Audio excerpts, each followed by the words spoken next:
Hello viewers, in this video I'll show you how to fix Instagram no post yet problem or Instagram post not showing problem. If you want to solve this problem, please follow the step. Step 1. Long press or long tap in Instagram application.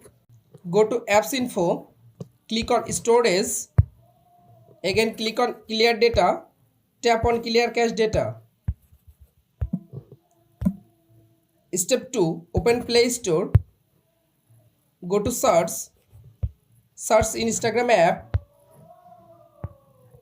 update your Instagram application latest version. Step 3. Restart your device and again open it. Step 4. Again open your Instagram application. Step 4. Again open your Instagram application. Click on profile picture. You can follow all of the steps to fix Instagram no post yet problem or Instagram post not showing problem. If this video helpful for you, please subscribe our channel and like this video.